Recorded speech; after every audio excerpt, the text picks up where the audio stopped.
I hadn't planned on saying this, we talked about it earlier. I spent an awful lot of time in AME Church. That's right. No, I mean this sincerely. When I moved from Pennsylvania as a kid, when coal died and the school, everything shriveled up, moved down to Delaware.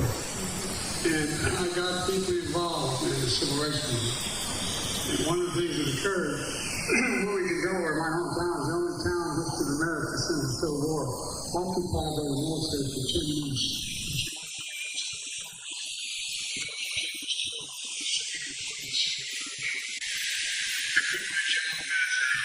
As a lawyer in a defense law firm, became a public defender because all my friends, I grew up with the east side of Wilmington, in the African American community, were being very, very badly treated. I became a public defender. One of the things that I started doing, I happened to be a practicing Catholic, and I'd go to 7 o'clock Mass at St. Joseph on Brandywine, and then 10 o'clock services at AME Church. Hey. Oh, no, by the way, not a joke.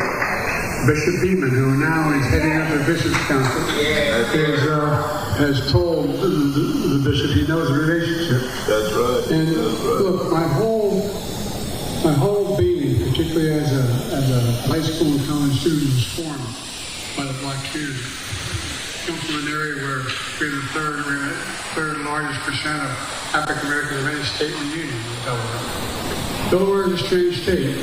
Delaware is the first state, but it's also a state that was a slave state, our great shame. But it fought on the side of the north, and you couldn't get to the south, like Maryland and 2 other states.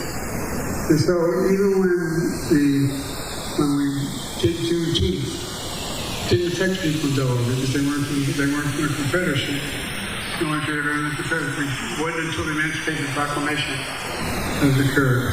So what I'm trying to say is that I just learned emotions from you. And that's why I worked on this side, that's why I worked as a lawyer, and that's why I got involved in public life. Mayor Brown, we talked a little earlier, and I thank you for the beautiful gift. I really mean that sincerely. And the Galveston City Council, I want to thank them as well. It's an honor to be here in a city where freedom rang out 160 years ago. 160 years ago. I often say, imagine what would have happened to the African American community without the black church. No, serious. Just imagine what would happen. It has been heart, soul of the community. Folks, I want to acknowledge Congresswoman Eric Carter for her mom. We lost last year. Sheila Jackson Lee was a good friend I served with. I want to thank you as well. I know we can't be here. We hope the Floyd family may be here, but they've turned pain into purpose. So they have. And folks, look, Juneteenth is a day of liberation, a day of remembrance, and a day of celebration. The book of Psalms tells us, weeping may endure for the night, but joy cometh in the morning. And Juneteenth represents both the long and hard night of slavery and subjugation and the promise of joyful morning to come. This sacred day reminds me of another sacred day. That wonderful day 4 years ago in the East Room of the White House. And I had a great honor, for some objected from some, of making Juneteenth a federal holiday.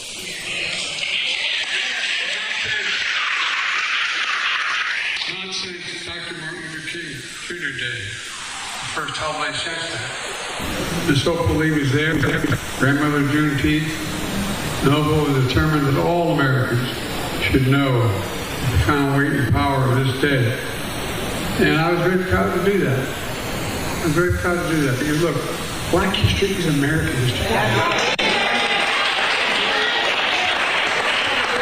I really think sometimes the community underestimates it. Now look, for nearly a decade,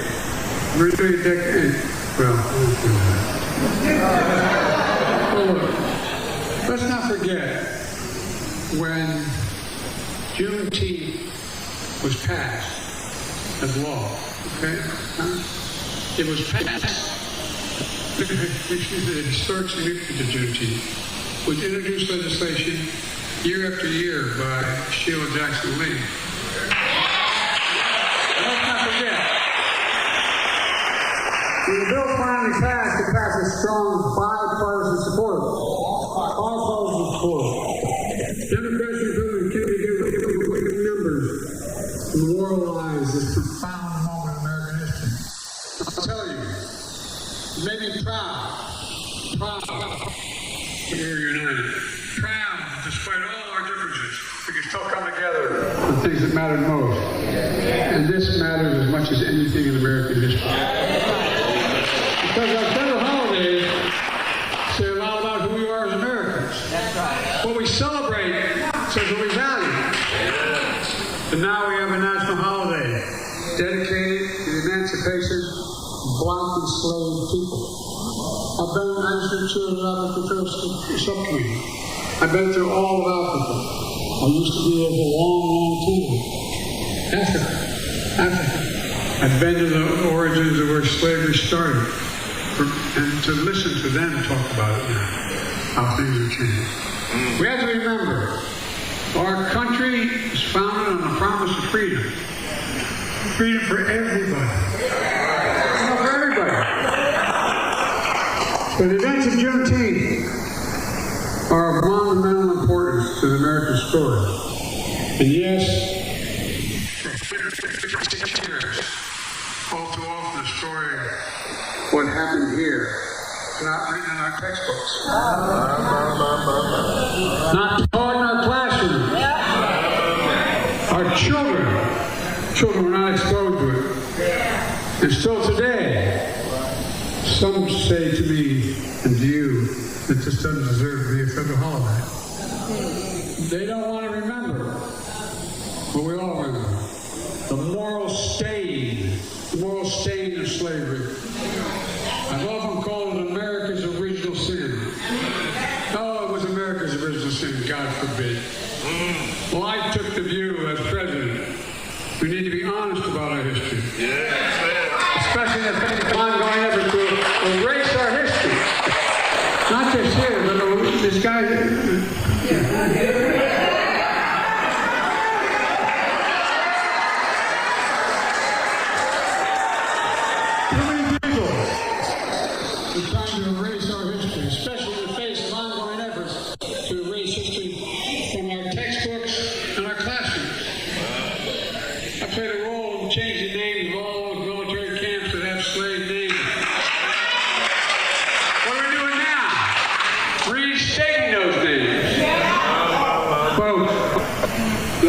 Darkness can hide much, but can erase nothing.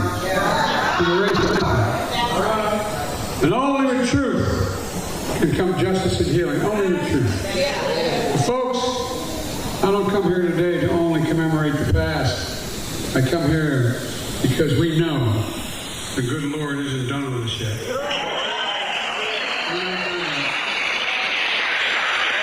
We have more work to do. Scripture tells us faith without works is dead. Faith without works is dead. So it's not enough to keep the faith. We have work to do. We need to keep pushing America forward. We need to make real the promise of liberty and equality and justice for all. We've led the world and now we're second.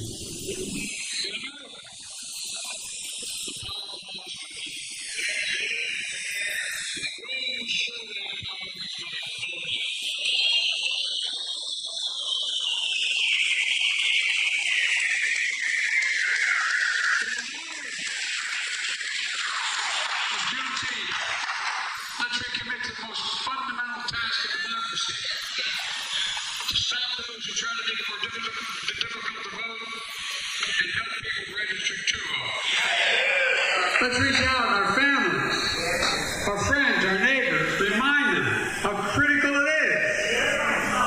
Folks, by voting, anything is possible. Without voting in America, nothing is possible. And folks, let me close with the words of our late friend and friend of mine, John Lewis. John said, freedom is not a state, it's an act. Freedom is not a state, it's an act. Today we celebrate the freedom of millions of people 160 years ago. The Emancipation. The Emancipation was enslaved Black America. And by the way, as I said, when this was signed, it became law. Slaves in Delaware were still slaves because we fought inside the North. It only dealt with the Confederacy. But it did not mark the end of America's work to deliver the promise of equality. It only marked the beginning. On the true meaning of Juneteenth, we have to continue to work toward that promise. That sounds corny to say, but I mean, think about it. Practical terms. We must continue to work toward the promise. We have to continue to act for freedom, democracy, for America itself. And folks, have to remember who we are. We're the United States of America. The United States of America. You've heard me say it many times in my career. There's nothing beyond our capacity when we act together. Nothing. And folks, I can tell you, I've known every major world leader in the last 30 years. Know them by the first name. I sat with them, I've been with them. And they're wondering what's happening. They're wondering. I mean it sincerely. Without America leading the world in the basic values the rest of the world belongs to, who's going to do it? So, folks, I'd like you to just think, please, think of these terms. We have much to celebrate. Let's get the hell to work and get more done.